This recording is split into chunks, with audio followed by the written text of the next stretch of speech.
Assalamualaikum warahmatullahi wabarakatuh. Selamat pagi, selamat siang, selamat sore, selamat malam, apapun kalian menonton video ini.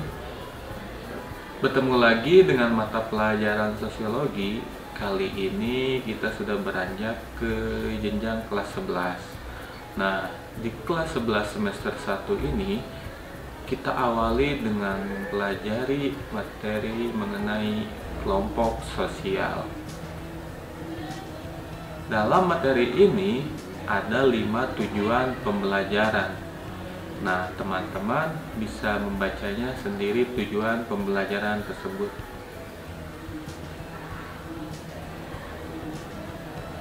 Setelah membaca tujuan pembelajaran, mari kita simak gambar berikut ini.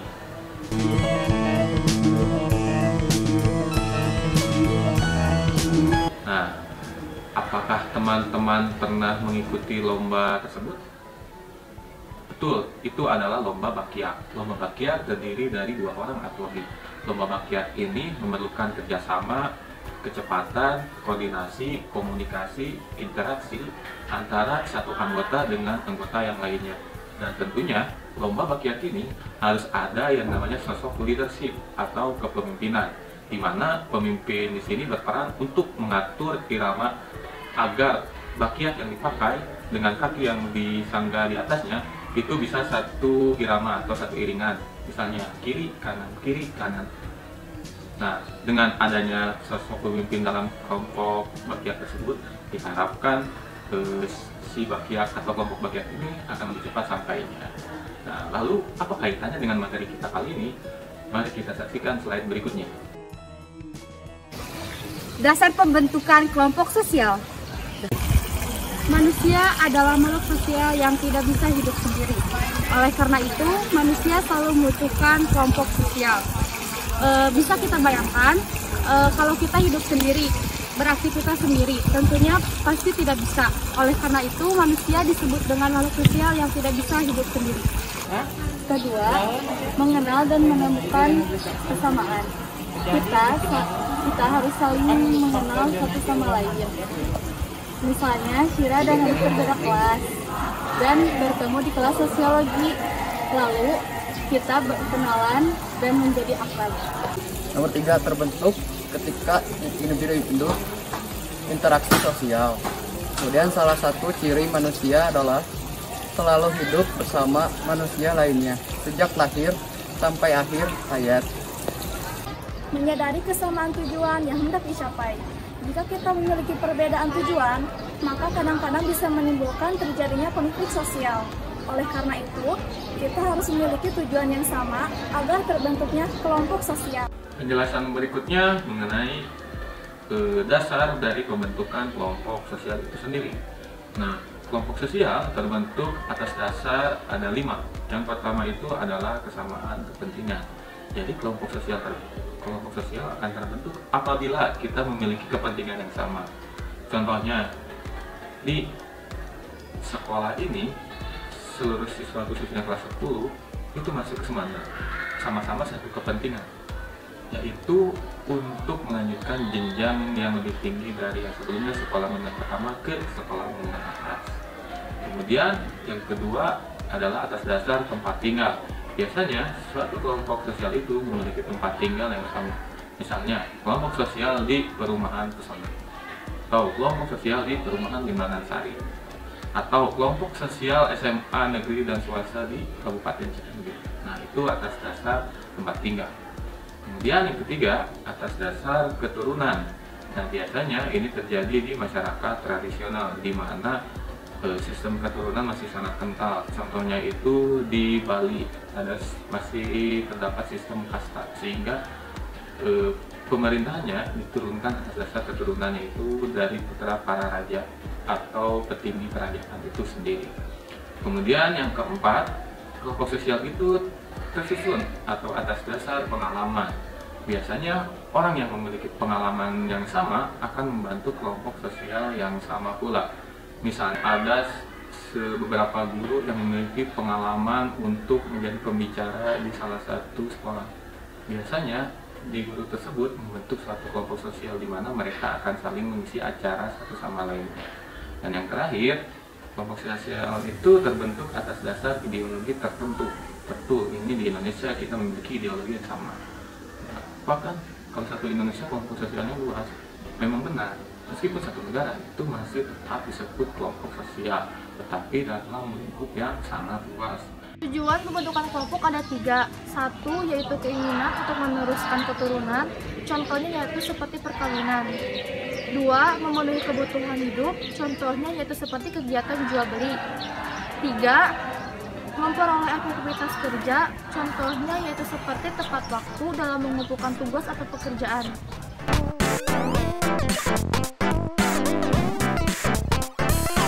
Perkembangan kelompok sosial.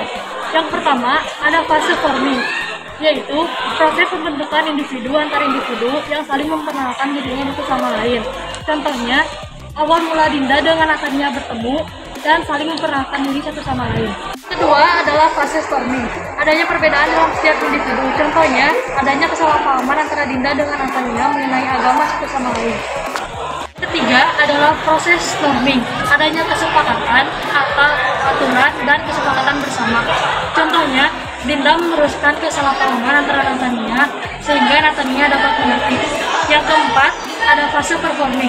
Konflik bisa berulang, namun setiap anggota dapat menyelesaikannya dengan sendirinya.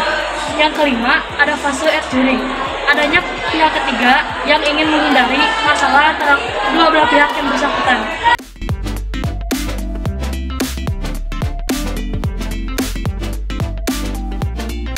Menurut hasil sensus penduduk di tahun 2020, muncullah pertanyaan mengenai apakah pengkategorian penduduk berdasarkan usia sama dengan keberagaman kelompok sosial dalam masyarakat?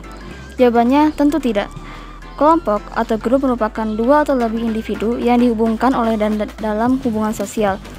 Menurut Forsyth, tahun 2010, halaman 3. Sementara itu, pengelompokan atau kategori merupakan sejumlah orang yang mungkin belum pernah bertemu satu sama lain tetapi memiliki karakteristik yang sama, seperti tingkat pendidikan, usia, ras, atau jenis kelamin. Menurut Kendall, tahun 2015, halaman 140. Pengelompokan atau kategorisasi perlu dilakukan dalam masyarakat. Pengelompokan perlu dilakukan agar kita lebih mudah mengidentifikasi kondisi masyarakat yang kompleks. Akan tetapi, terkadang pengelompokan sosial mendorong terciptanya labelisasi tertentu. Akibatnya, sebagian orang mengelompokkan keberadaan orang lain dengan standar tertentu, yaitu berdasarkan persepsi atau pemahaman yang melekat pada pemikiran mereka. Labelisasi ini tidak jarang bercampur dengan prasangka sehingga menjadi alasan bagi mereka untuk memisahkan diri dengan orang lain. Oleh karena itu, kalian perlu berpikir kritis ketika memosisikan diri dalam kehidupan masyarakat. Kalian tidak boleh mudah terpengaruh dengan labelisasi atau prasangka yang belum tentu kebenarannya. Dengan demikian, kalian tidak mudah terpecah belah dan bisa turut serta dalam memelihara persatuan dalam masyarakat.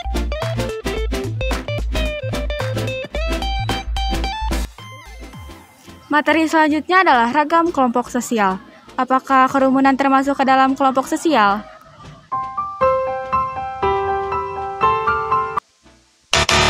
Bagaimana contoh dari kelompok sosial? Sebelumnya, mari kita kenali dulu ciri-cirinya.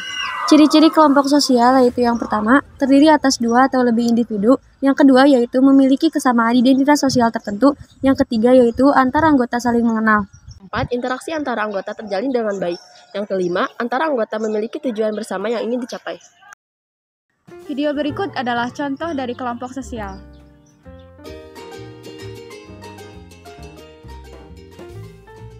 Penjelasan yang pertama ada definisi dari kelompok.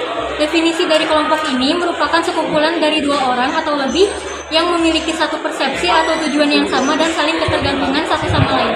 Kemudian, perilaku kolektif menurut ahli sosiologi adalah merupakan bentuk perilaku sekelompok orang yang secara spontan atau tidak struktur karena suatu kejadian yang tertentu. Adapun ciri-ciri perilaku kolektif diantaranya adalah yang pertama dilakukan bersama oleh kelompok, yang kedua sifatnya tidak rutin, yang ketiga dipicu oleh beberapa rangsangan masalah. Untuk perilaku kolektif. Pertama, situasi sosial. 2. Ketegangan struktural. 3. Berkembang dan menyebarnya suatu kepercayaan umum. 4. Faktor yang mendahului. 5. Modulasi perilaku oleh pemimpin untuk bertindak. 6. Berlangsungnya suatu pengendalian sosial. Bedanya adalah kalau kelompok adalah sekumpulan dari orang-orangnya, kalau perilaku kolektif merupakan tindakan bersama oleh sejumlah orang atau kelompok yang didasarkan oleh penyebab atau masalah yang sama namun bersifat jangka pendek. Terima kasih. Contoh kelompok sosial di masyarakat pada umumnya adalah 1. Keluarga, 2. Partai politik, 3. PGRI, 4. Koperasi desa, 5. Sekolah, 6. RW. Oke, kelompok primer dapat diartikan sebagai kelompok yang membangun interaksi dengan anggotanya, di mana setiap anggota saling mengenal secara personal dan memiliki keakraban terhadap anggota kelompoknya. Sedangkan kelompok sekunder adalah kelompok sosial yang memiliki jumlah anggota yang besar, tidak saling mengenal, dan interaksi sosial di dalamnya tidak selalu dilakukan secara langsung. Berbicara tentang perbedaan, kelompok sekunder itu adalah interaksi sosial yang lebih mengarah dengan orang terdekat. Contohnya ada interaksi ibu dengan anak atau dengan sanak saudara. Sedangkan kalau primer adalah interaksi sosial yang di dalamnya terdapat sekumpulan kelompok yang memiliki reputasi yang tinggi. Contohnya ada seseorang yang memiliki pekerjaan di bidang politik. Kayak bikin aku mukanya dulu gitu. Karena ayah marahin aku tadi di sekolah. Kan kamu yang salah. Seenggaknya ayah jangan marahin aku. Kan ayah nggak ngebedain kamu sama murid yang lain. Kalau di sekolah itu sama aja semua. Ya udah, aku minta maaf karena aku masih belajar. Ya udah, ayah juga minta maaf dan jangan bilang ya. Pernahkah kalian mengikuti perlombaan makan kerupuk? Jelas pernah, bukan? Orang Indonesia mana yang tidak pernah mengikuti perlombaan makan kerupuk? Apakah kalian tahu hubungannya dengan kelompok dalam dan kelompok luar? Tanpa kalian sadari, perlombaan tersebut menunjukkan persaingan antar kelompok atau individu. Nah, dukungan tersebut yang menunjukkan loyalitas para pendukung sebagai bagian dari kelompok atau disebut juga sebagai kelompok dalam. Contohnya, saat saya mengikuti perlombaan tersebut, orang tua saya memberikan semangat kepada saya. Mereka ingin saya memenangkan perlombaan itu. Lantas, bagaimana kira-kira sikap orang tua saya terhadap kelompok pesaing? Apakah orang tua saya akan menunjukkan sikap yang sama? Jelas tidak. Orang tua saya mungkin akan acuh terhadap kelompok pesaing. Kira-kira kenapa ya? Apa karena berkaitannya dengan kelompok memiliki harga diri? Jika benar begitu, pesaing atau kelompok pesaing yang mengikuti perlombaan makan kerupuk itu ingin saya kalah dengan cara menerapi saya. Contohnya, ayo Ahmad, anakku semangat. Kamu pasti bisa, Ahmad. Lahap banget makannya, kayak gak pernah dikasih makan sama orang tua. nah, itu contohnya. Tindakan tersebut berpotensi memicu tindakan diskriminasi, konflik, dan permusuhan. Itulah yang disebut dengan kelompok luar. Sebelum saya menjelaskan apa itu kelompok luar dan apa itu kelompok dalam, apakah kalian pernah mendengar istilahnya? Ya, baiklah.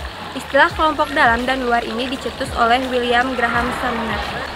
Kedua istilah tersebut mengabarkan perasaan seseorang terhadap anggota kelompok mereka sendiri dan kelompok lainnya. Apakah kalian tahu perbedaan kelompok luar dan kelompok dalam? Jadi perbedaannya adalah orang-orang yang dianggap keanggotaan dan identitas yang sama disebut kelompok dalam atau in-group, dan ini juga menjadi tempat seseorang memiliki identitas dan merasakan bagian dari sebuah kelompok. Sementara itu, orang-orang yang memiliki keanggotaan dan identitas berbeda disebut kelompok luar atau out-group. Kelompok ini memiliki identitas yang berbeda dan mungkin menimbulkan persaingan bagi diri sendiri yang ditandai dengan adanya antagonisme, antisipasi, prasangka, dan lainnya. Dalam mewujudkan hubungan sosial yang baik, keseimbangan antara kelompok dalam serta kelompok luar sangat berperan epik. Keseimbangan antara keduanya akan mempengaruhi perilaku pada suatu individu. Hubungan sosial ini memiliki perbedaan yang mendasar, seperti jarak sosial, kelompok acuan, dan stereotip. Suatu kelompok yang dapat mempengaruhi perilaku orang lain, menurut Robert King Merton, disebut kelompok referensi. Apakah kalian tahu peristiwa kemenangan kejuaraan Indonesia dalam ajang Piala Thomas tahun 2021? Nah, Prestasi yang diukir para atlet tersebut membawa pengaruh positif dan semangat bagi masyarakat Indonesia. Dengan kata lain, para atlet tersebut merupakan kelompok referensi. Mengapa? Karena mereka dapat menginspirasi dan memotivasi generasi-generasi muda. Nah, jika kalian sudah tahu mengenai pengertian kelompok referensi, di sini saya akan menjelaskan mengenai jenis-jenis kelompok referensi.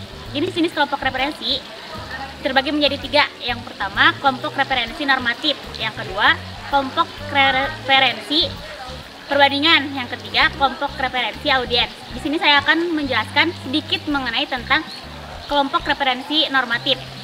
Kelompok referensi normatif adalah kelompok yang memberikan pengaruh atau perilaku umum seseorang. Kelompok referensi perbandingan yaitu pertimbangan seseorang untuk menilai suatu situasi, cara berpikir, dan kinerjanya. Contohnya seperti peserta didik yang belajar sangat tekun agar bisa menghasilkan hasil yang optimal, seperti rekan-rekan yang lainnya.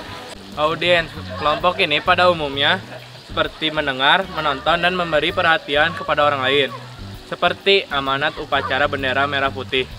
Audiens juga bisa disebut mempertimbangkan keinginan atau kebutuhan mereka dan menyesuaikan pesan yang akan disampaikan. Dalam suatu kelompok pasti ada yang namanya tujuan kan, dan untuk mewujudkannya sebuah kelompok harus tetap terarah dan teratur. Terus gimana sih biar suatu kelompok tetap terarah dan teratur? Oleh karena itu, kita membutuhkan seseorang yang memiliki jiwa kepemimpinan. Nah, untuk jiwa kepemimpinan itu sendiri merupakan kemampuan untuk memimpin dan mengarahkan suatu kelompok. Setelah menyimak pembahasan sebelumnya, apakah kalian setuju bila individu dapat mempengaruhi kelompok sosial? Apakah kalian setuju bila kelompok sosial dapat mempengaruhi individu? Tentu saja, sebuah kelompok dapat mempengaruhi suatu individu, begitupun sebaliknya. Proses tersebut kemudian dapat mempengaruhi tindakan, proses, dan perbedaan yang terjadi di dalamnya dan suatu kelompok dari waktu ke waktu. Keseluruhan proses ini disebut dinamika kelompok. Apa sih dinamika kelompok sosial itu? Dinamika kelompok sosial berasal dari 2 kata, dinamika dan kelompok. Dinamika berarti interaksi antara satu kelompok dengan kelompok lain, sedangkan kelompok berarti sekumpulan individu yang berhubungan untuk mencapai tujuan yang sama. Maka dapat diartikan, dinamika kelompok sosial adalah kumpulan orang yang berhubungan dengan memiliki tujuan yang sama, yaitu perubahan dalam masyarakat. Maka dari itu, salah satu contoh dari dinamika kelompok sosial adalah adanya aksi mogok kerja yang dilakukan oleh buruh untuk mencapai tujuan tertentu, seperti kenaikan upah kerja. Pembahasan tadi merupakan pembahasan dasar yang harus kalian kuasai untuk memahami kelompok sosial dan dinamikanya dalam kelompok sosial, dalam masyarakat. Adapun ciri-ciri yang harus kalian ketahui yaitu memiliki minimal antara 2 orang, lalu memiliki tujuan yang sama, lalu antar anggota saling mengenal, lalu mengetahui identitas yang sama pula. Nah, kelompok sosial memiliki beberapa tahap untuk berkembang, yaitu tahap forming, storming, norming, performing, dan yang terakhir yaitu tahap adjourning. Konsep kelompok berbeda dengan konsep pengelompokan atau kategori. Pengkategorian ini dibutuhkan pada saat untuk memudahkan kita mengidentifikasi suatu kelompok masyarakat dalam suatu masyarakat tentunya. Akan tetapi terkadang pengelompokan itu mengarah kepada sesuatu yang mengarah pada sesuatu pelabelan atau labeling. Nah, labeling ini dapat menyebabkan perpecahan dalam suatu masyarakat di kelompok sosial. Nah, setelah kalian tahu apa itu kepemimpinan, kalian bisa mencoba menentukan pemimpin dalam anggota kelompok kalian. Dengan cara yang pertama, kalian membuat kelompok dengan beranggotakan 4 orang atau lebih. Yang kedua, kalian perhatikan di antara anggota kelompok kalian manakah yang mempunyai jiwa kepemimpinan. Yang ketiga, kalian bisa musyawarahkan bersama dengan anggota kelompok kalian untuk mendapatkan kesepakatan bersama. Setelah itu, yang terakhir, setelah terpilih, pemimpin tersebut harus menjalankan tugasnya dengan rasa tanggung jawab dan harus menjalankan tugasnya. Selanjutnya yaitu gaya kepemimpinan. Gaya kepemimpinan ada 3. Yang pertama yaitu otoriter. Gaya kepemimpinan otoriter memusatkan pada seorang pemimpin yang melakukan tugas dan keputusannya sendiri, sedangkan anggota lainnya melakukan tugas yang diberikannya. Contoh gaya kepemimpinan otoriter yang terkenal di dunia yaitu Queen Elizabeth I, Richard Nixon, dan juga Adolf Hitler. Demokratis adalah suatu kelompok yang sering berdiskusi yang biasanya melakukan kesepakatan atau mufakat. Contoh musyawarah dalam pemilihan ketua kelas dan pembagian tugas piket yang merata. Laissez-faire adalah kebalikan dari gaya kepemimpinan otoriter, yaitu pemimpin yang hanya melibatkan anggotanya dan membuat keputusannya sendiri. Contohnya ada 2 macam. Yang pertama adalah pemimpin memberikan bawahannya untuk mengatur kepentingan dirinya sendiri. Yang kedua adalah pemimpin yang hanya menentukan kebijaksanaan dan tujuan umum. Oke, jadi kalau sistem organisasi itu adanya sistem kerja yang terstruktur. Dengan contoh, sebelum kita mengadakan event tertentu, adanya mengajukan proposal ke sekolah, surat izin dari pihak sekolah, bahkan kita harus mengajukan dana RAB-nya. Yang kedua, adanya sistem kerja atau kerja nyata yang jelas. Contohnya, Sekdit 1, Sekdit 2, Sekdit 3 kerjanya apa, prokernya apa, atau bahkan ketua OSIS umum, atau ketua 1, bahkan ketua 2. Dan yang terakhir, adanya sistem aturan yang mengikat. Contohnya, ADART atau Anggaran Dasar Rumah Tangga. Jaringan sosial mengarah pada suatu hubungan antar individu ataupun antar kelompok untuk membentuk suatu ikatan sosial. Dapat mempercepat dinamika kelompok, apalagi dengan adanya kemajuan teknologi, komunikasi, dan informasi saat ini. Kemudahan dalam membangun jaringan sosial harus dimanfaatkan secara bijak. Berikut contoh jaringan sosial yang sering kita gunakan, yaitu seperti WhatsApp, Twitter, Instagram, Facebook, dan sebagainya. Konformitas, yaitu proses mempertahankan atau mengubah sikap seseorang untuk mematuhi nilai dan norma yang berlaku.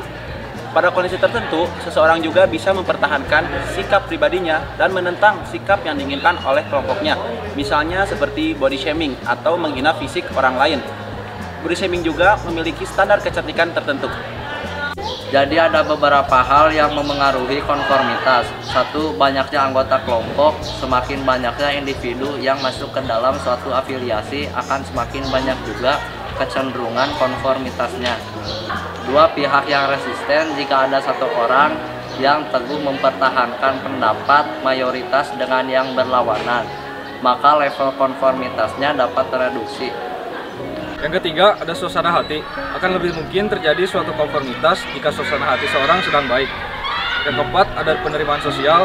Mereka yang haus akan penerimaan sosial cenderung menunjukkan konformitas dalam kelompok agar mendapatkan keuntungan dan disukai. Yang kelima, budaya setempat. Budaya konformitas lebih sering ditemukan dalam masyarakat yang dekat dan kental kekerabatannya. Yang keenam, otoritas. Adanya tekanan dari suatu pihak yang memiliki suatu kuasa dan pengaruh besar.